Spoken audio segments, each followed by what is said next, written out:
Okay, it's time for the first review. This is a review of a movie called Eye in the Sky that came out this year. It's a British thriller starring Helen Mirren, Aaron Paul, Alan Rickman, Barkhad Abdi, Jeremy Northam is in it as well.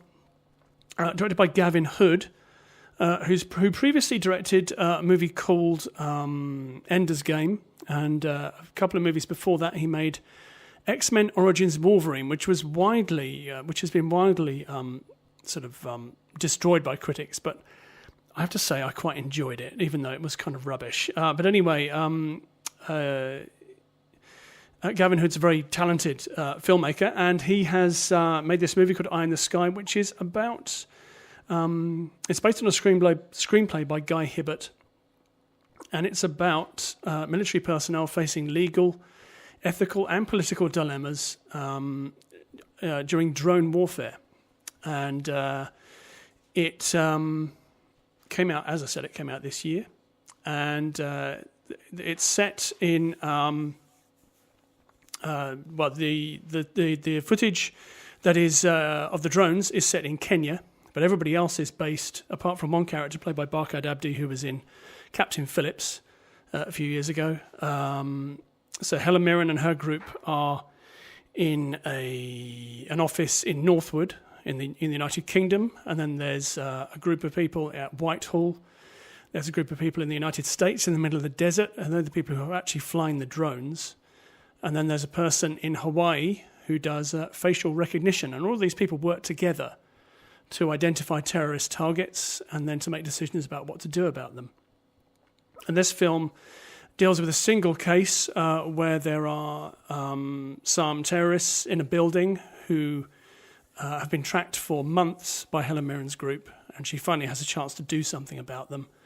But when she's when she actually has the opportunity to do so, she has to seek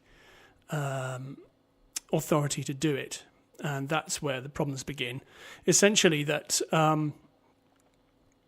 Once she asks for authority, then other people push it up the chain until finally it arrives at the office of the American president, who basically says, "Why are you bothering me with this? As far as I'm concerned, you can just do whatever you want." So, but there's more to it than just that. There is what this film also looks at is the way that controlling a drone has an effect on a pilot that is far more profound than the effect, let's say, that it would have on the pilot of a fighter plane, because a drone operator can see very closely what is happening when they possibly fire a missile or do something like that, or maybe use the drone to call in a ground attack, and they can see everything happening in front of them, and that is quite harrowing stuff. I think that this film succeeds in many ways. It succeeds because of the screenplay, because of the performances, and on paper, lots of people in rooms talking about ethics and politics and legal matters sounds pretty dull, but it's not. It's incredibly gripping. I mean, I started, myself and my wife started watching this film when I was feeling pretty tired. I think we were both feeling pretty tired, and it absolutely gripped me from start to finish. It grabs you from the beginning. It doesn't let go.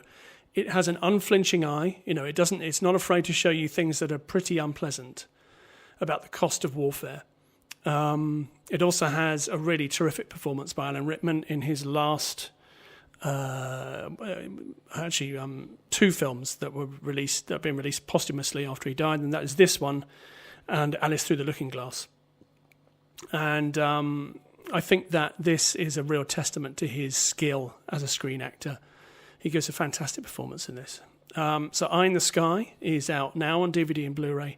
It really is worth a look. I'm just looking at the Rotten Tomatoes info, and it says that somebody from Dr. Peter Osaro on Science and Film said that keep in mind that while some of the advanced techniques depicted in the film are not yet in the field, many are only a few years away from being a reality. There are a couple of instances where we see sort of quite high-tech equipment being used, and although it seems a bit far-fetched, I'm sure it isn't. I'm sure that there's stuff being developed right now by various military folks around the world. And it is quite a cerebral film. You know, it does talk about the politics, talks about the legalities, it talks about all of these things whilst gripping you with a vice-like grip.